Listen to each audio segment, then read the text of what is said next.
To set up the gear servos, it's advisable to make sure that the door servos are fully open and clear of any movement of the legs, and you'll see why that is later. So the first thing to do is to put the gear in the down position so that the doors are open, and then unplug the two gear servos. Setting up the gear servos is obviously just a repeat really of the door servos as we did in parts 2 and 3. However, there is an added twist. The gear servos, or the gear element of the sequencer, has the ability to add lag to some of the doors. And that's for if you want a scale-like appearance, as you often saw in the old Warbirds, where one gear leg would rise slightly earlier, would raise rather slightly earlier than the other. So at this point, before you proceed, it's worth considering what you want your end result to be. For example, if you would like the main gear to raise later than the nose wheel, then it's important that you plug the nose wheel into port 4, because you can only add lag to ports 5 and 6. Conversely, if you wanted the nose gear to come up, say, after the main gear, then you would plug the nose wheel into ports 5 or 6 and add lag on that particular port.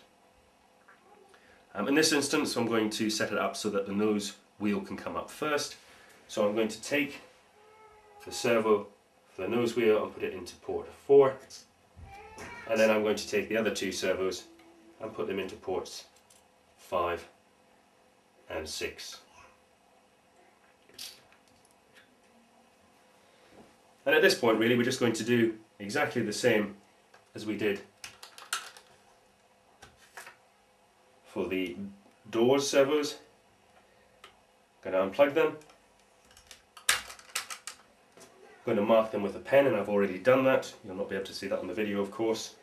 And I'm simply going to cycle between raised and lowered to determine which servos are going in the correct direction and which aren't.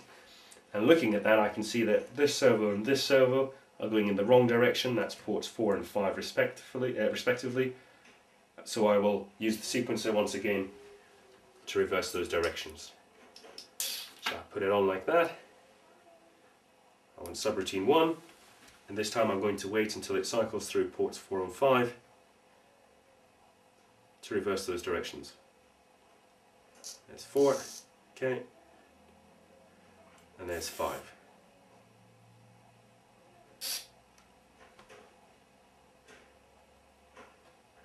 And it's finished its subroutine, so I can turn it off and turn it back on to check it works. Having reversed the direction of the servos then, I make sure that the gear is in the fully down position, and I put the mechanical linkages on in the fully down position.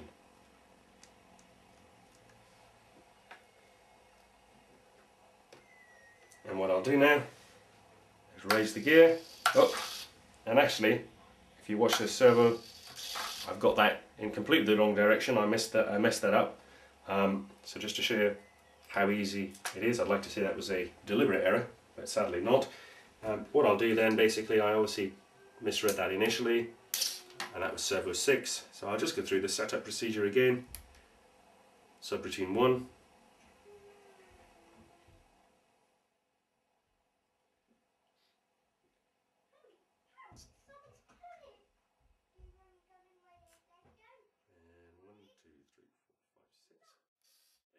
So I've changed that round. That's moved into the closed position. This time I put the servo on there, and once it's finished its routine, in fact I'll speed things up just by turning it off, turning it back on. This time, when I raise the gear, all 3 legs now move in the correct direction. And that's it for the end of this part.